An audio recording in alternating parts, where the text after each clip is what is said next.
We are just going to go over your experience here at Neumann. So my first question is, tell me about your time here at the institution. Well, thank you, Kelly. It's good to see you, even though it's remote. It's Yes. great to see you. I miss seeing you on campus. My experience at Neumann has been since 1996 in this position. However, I'm a graduate of Neumann. I'm hesitant to tell anybody out there in the larger planet Earth that when I graduated. So you're not going to tell us the year? I will, 1970. Yes. It seems like ancient history to somebody like you, Kelly, and many people I'm sure who are listening. But I came back to Neumann after I finished as a student, and I worked as a high school principal and teacher and school supervisor. And then I returned to Neumann in 1996, and I have been here in the Office of Mission and Ministry since that. And this has been a real privileged experience for me. Being in my alma mater, and especially in the institution that's firmly rooted in our Catholic Franciscan values, has been a real privilege for me, because we believe that our point of difference is very definitely that we take care of students and others and colleagues in a holistic manner. It's mind, body, and spirit. And of course, the Office of Mission and Ministry's chief responsibility is to nurture the spirit.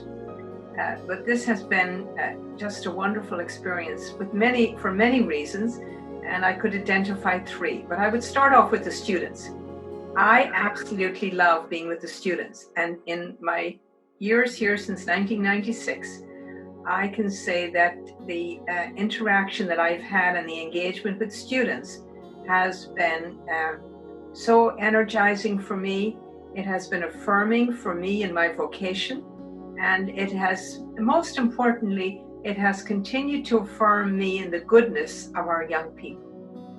Their commitment to life, their commitment to service, their commitment to deep spirituality, might not always be religion, but that there's a need to get in touch with something of God.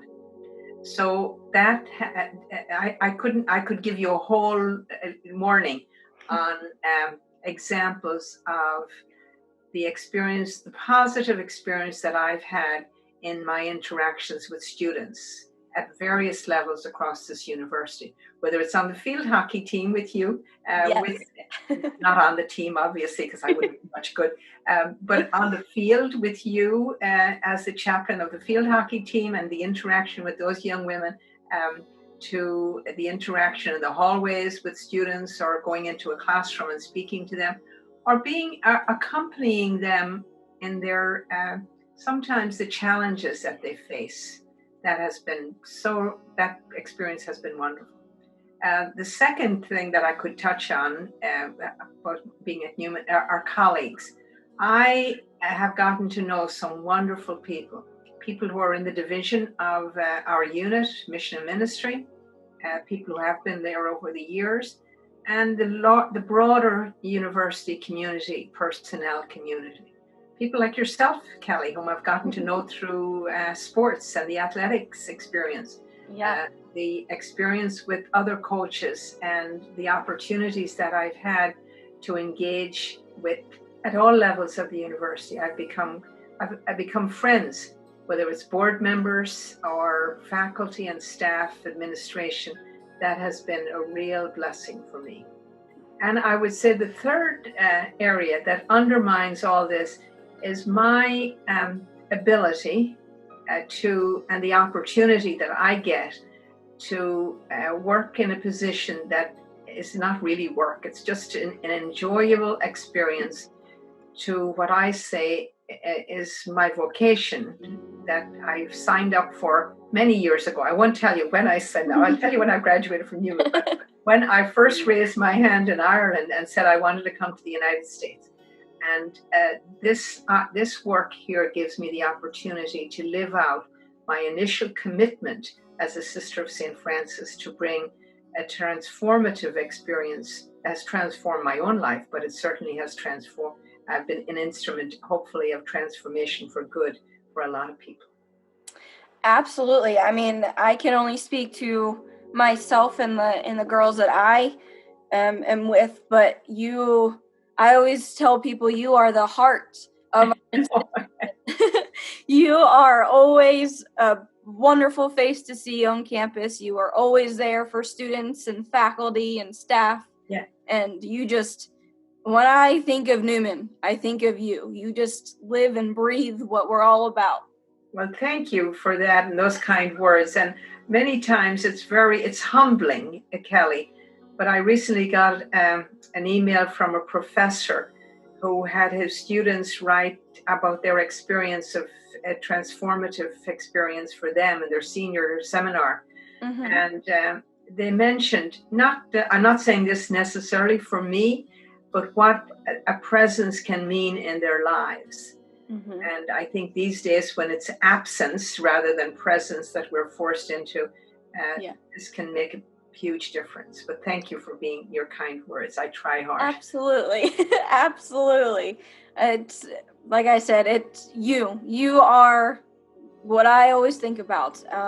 But maybe you could go into a little bit more of how you help students and guide them through their transformation and their faith and just growing as from a young adult into somebody that graduates from college. Yeah. Well, one of the greatest gifts is sitting on the stage at graduation day and a greeting when I can jump up out of my chair periodically to give a hug. I don't know what I'm going to do now with this I know. social isolation and social distancing. I don't know how I'm going to manage. But to greet those students on their graduation day and to recall 4 years and sometimes 5, and maybe once in a while it could be 6, but we don't want that to continue to happen. It's too expensive. To see the transformation in the lives of these students. And as I indicated, I do spend a lot of time interacting with students because I enjoy doing that. It gives me a lot of energy. Sitting behind a Zoom camera is not what I really like to do. But I believe that one of the greatest opportunities that I have in the transformation of lives is being an instrument. We don't transform anybody's life except our own. And I tell that to students, and I believe that firmly, that I can help unearth the hidden potential that sometimes students come with and are not always cognizant of that. And in my interaction with them in a positive way, it can help develop some of that potential in a very real way. There are a number of young people today, and I would say not just here at Neumann, but generally, young people do feel isolated in many senses. And the technology sometimes is great, as we're doing now, but it has put divisions in people's lives. It has created absences in people's lives. And I believe that my interaction with our students, recognizing them in the hallways, greeting them by name, I think is huge. That they're surprised sometimes and they're disappointed when I don't remember all 3,000 of them. You mean you forgot my name? Yes, I did for a little bit, but you can help me. Acknowledging when I find that they're doing something well. Like most recently, when I got the email from Miss Ryder that these students got their awards, I sent each of them an email recognizing and acknowledging the fact that this award was well deserved for them.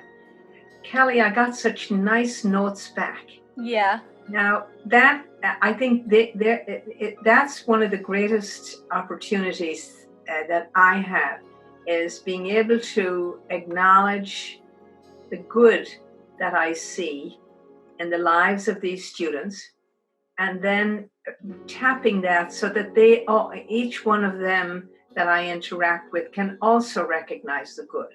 Now, there are times, as we all know, when there are decisions made that are not always on the positive side, and that can be challenging. And probably that's the most spiritual experience, if you will, or it's mostly where you can invite God into for direction for my own life to see what do I say in this instance. And sometimes there's a lot of brokenness. Young people are coming out of broken situations. They haven't always been recognized in their own lives, either families or school, for the gifts that they have. And they're suspicious of authority and religion, especially, and adults, maybe in some ways. So interacting with them is such a blessing. And you can testify to this, just being the chaplain for the field hockey team and having, not necessarily on the field, which is important, and cheering them and powering, and maybe I have to be corrected once in a while by the coach if I'm getting too rambunctious. Yeah. But the students, athletes and other students, they know that you're with them. They know that there's somebody, and because of the position I hold, not necessarily just because of me, but because there's a position in the university as a vice president, that has a certain demeanor with it. It has a certain gravitas with it that the students can identify, and somebody in that position is acknowledging me, is aware of some good things that I'm doing, and wants me to get better. So those opportunities for transformative experience, they're very simple. I'm not a psychologist or any great background in psychiatry or how to deal with the individual people, except everyone needs to be loved. Everyone needs to be acknowledged. There's not a person on this planet Earth, at least that I've met, who does not desire to be accepted and to be valued. And I believe that's what I can do best with the students. And then challenge them for good if they make decisions that sometimes are not always for their good and for the good of the campus community. Awesome. I 100% agree with you that everybody has worth in this on this earth, and not everybody gets that acknowledgement and love from everywhere, and you, I, and everybody at Neumann is there to be that consistent person in somebody's life and show them their worth and show them love and appreciation that they deserve. And that's written into the fabric, it's woven into the fabric of Neumann, that through our Rises values, specifically reverence, that there's the dignity and worth of the human person is paramount. There is no other reason for Neumann to exist other than through our curriculum and our extracurricular experiences to provide that for our young people. And I believe that's what makes Neumann so special. I think it's what our point of difference is. There are many other universities who do things very, very well. We're not the only one who provides nursing and physical therapy and education experiences. But we are mandated to do that extra piece that I indicated. Yes, absolutely. And like you said, that's what makes us unique. Yes. Yeah, and makes us us. Yes, definitely. Yeah. Awesome. Well, so my next question for you is, what can students do on campus to get involved and either faith-based or not faith-based? Yes. Well, I sometimes sit and think, I can't keep up with all the experiences on campus. And then I meet somebody who says, there's nothing to do. And I thought, well, there's a field hockey game going on out there that you could go out and cheer on your classmates with. And there's a retreat going on down at the beach that maybe you could sign up for. And there are service experiences that you could do to help people go down to Chester or provide opportunities to Habitat for Humanity. So I believe that there's some very, very wonderful experiences on the campus, many, many activities. how to find it that's geared for individuals. Not everybody is going to enjoy the field hockey game, even though we have a great field hockey team and a great coach and a great chaplain. But not everybody is going to go out there, and they're not going to go out to the soccer game. And maybe maybe more might attend in the indoor sports like the basketball or volleyball or something like that. So the athletics is one piece. But apart from athletics, there are many experiences on this campus that sometimes go unnoticed. And specifically through mission and ministry, we have all kinds of opportunities for our young people to meet with a campus minister, to work in the mission and ministry area, to join groups that are serious about their faith. Every weekend we have a great opportunity and it's out of the Catholic tradition, but it invites everyone to come to celebrate Eucharist through our masses. And that's all led by students. The students do all the singing, they do the reading, they plan with Maria, our campus minister, how to get engaged with that. The opportunities to go away on a retreat. Actually, we had a virtual senior retreat through campus ministry last week. Oh, yeah? Yes, 15 or 20 people showed up. How do you do it virtually? Well, they did it. And then we have once a month what we call Agape Latte, where there's an opportunity to share. Starts out with an opportunity for a young person who's talented to share their singing or share their music abilities, and then a speaker to talk a little bit about how their life has been changed with some experiences. So the opportunities through campus ministry and through our Office of Mission and Ministry is very, very robust. And then we have, of course, the athletic department. We have 24 teams, and that provides all kinds of opportunities for students, not just the students who are athletes, but students who are fans, from the ice works to the turf field, to the baseball field, to the Miranda gym. All of these experiences provide great opportunities also for the fans to come in and support their students. And then through the Office of Student Activities, there are all kinds of activities where they go on trips to New York, or they go on trips to shop, or they have other experiences with bowling experiences. I can't even think of half the things that the students have opportunities to do, either on campus or off campus. And usually it's filled with treats and other experiences. That this spring we've canceled all of those in order to show reverence for ourselves and others so we don't get the virus. So I would say, Kelly, that anyone who comes to Neumann can find something of interest for himself and herself. And if there's a club that they don't find on campus, they can always go to the Student Activities Office and ask to see how you could form a club. There's all kinds of exercise things with the intramural sports that David Deal has. And I see now on Zoom some yoga experiences and the fitness classes. Yeah. And all of those. And we have esports, so you can have you don't have to be athletically inclined physically. That you can. The esports is growing. We have a very good esports team that's still continuing on.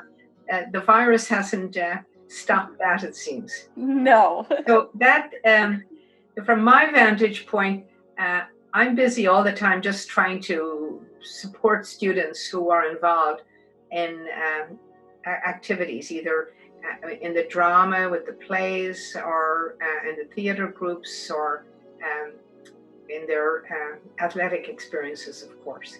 Mm-hmm.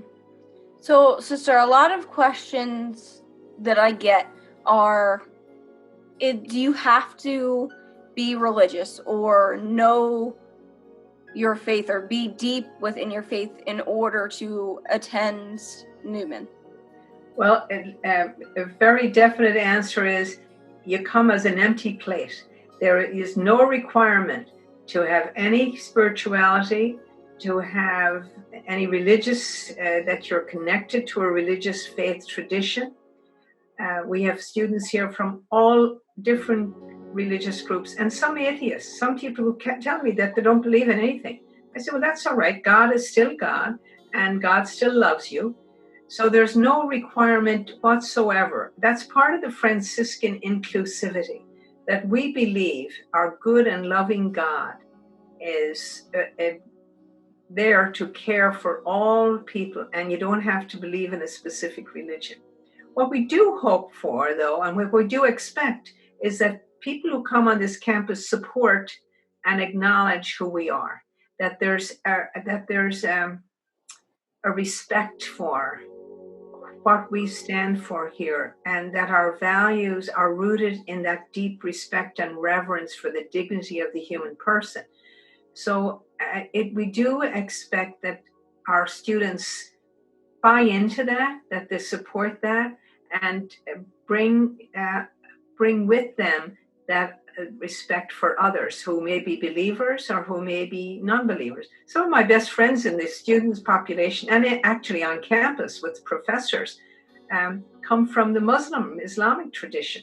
And there are some students whom I'm very friendly with, and they sit and chat with me and tell me that they're atheists, they don't believe in anything, they're searching. I said, well, that's all right. We can chat about that.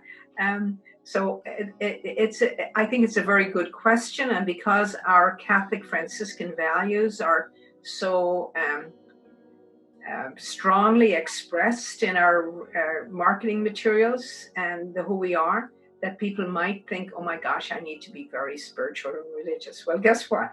No. Hopefully you're on a path that maybe you can connect with God while you're here. And if you can't do that, there's no pressure whatsoever.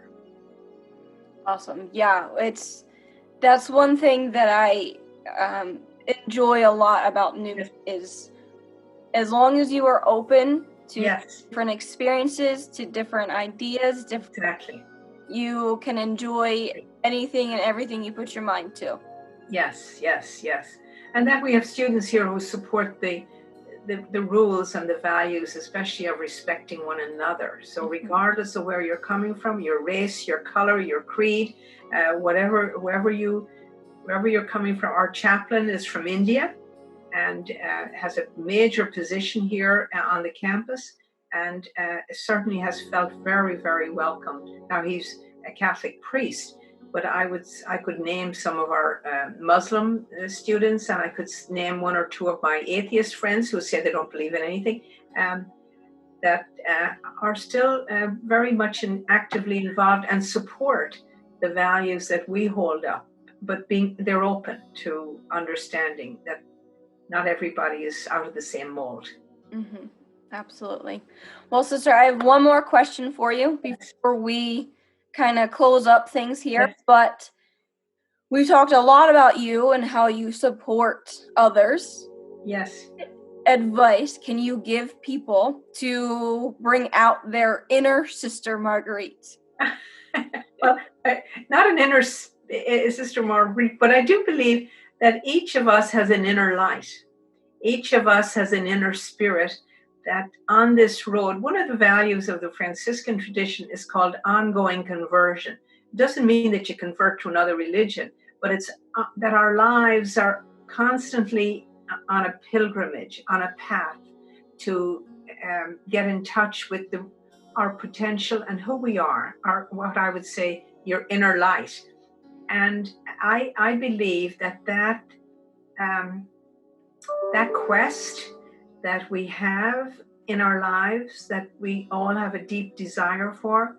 And I think this present pandemic has shown us how interconnected we are as a planet, but also that the activity that is on the outside and keeps us engaged so much externally can prevent us from sitting back and going in deeper and seeing who are we really? What's this life all about? Who are we? Who are we intended to be?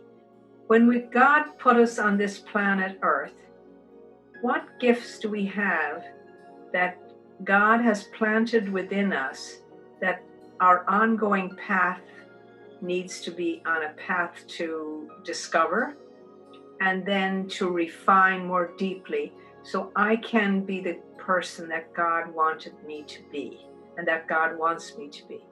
So I believe, Claire, there are seasons of our lives, like young people, that's not maybe the big question. And then there's the midlife season of our lives that we're ongoing, that we come to face questions, settling down, maybe family and relationship, all of that. And then the autumn of our lives where we can sit back, maybe in time for retirement. And then, of course, maybe the winter season where we're confined to a more solitary life. So my response to that question is that it's an ongoing process. No, I haven't met anyone yet that has arrived. But I believe in all humility that we find opportunities. We find people who can walk with us on that journey of ongoing converting our lives to conversion, meaning turning inward a little bit more deeply so that we can become the person that God meant us to be. And I hope that that's, what I have done. I can attribute that, first of all, to my own family rootedness. And we grew up in a very different world. That spirituality was a key part of our lives. But then what do we do with the gifts that God has given to us? How do we share them with others? And there are too many negative things in this world, Kelly, and too many other challenges for us who have been blessed with many gifts to not continue to develop those gifts and bring those to bear on our world. Absolutely. I love that. I love how you connected our transition in life and, from birth to the end of you made it into the 4 seasons of a year. I've never thought of it that way, but that was beautiful. Yes. Well, it's kind of, when we look at our lives, it's like, I'm looking out the window here at some trees that have not blossomed yet, and all the trees that were totally bare.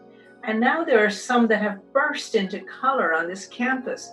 And I'm thinking, life is like that. We go through the cycles. Right now we're in a season of absence, I believe, and fear. But God has told us, and we know from our faith, in our Catholic faith, do not be afraid. I am with you. And when you look around at this campus is eerily quiet, But what I've heard are the more birds singing and more birds flying around and the chirping of birds when I walk around. I don't hear traffic and all that. And then seeing the blossoming of the trees. There is a constant ongoing conversion, if you will, to our good and loving God. We just have to be attentive to it. Yes, yeah. Like I said earlier, you just got to be open to what's around you. Yes. Yeah, absolutely. Well, thank you, Sister Marguerite. Thank you for sitting down and having tea with me. Yes, I have my teacup up here. If I can take my teacup, and we can have a little sip. Yes. A little sip of tea. Yes. Well, thank you, Sister Marguerite. It's been great talking with you like usual, and thank you. Yes, thank you, Kelly, for all the good work that you do, and continued blessings, and stay safe and healthy at this time, because Neumann University needs you. God bless you. Thank you, sister.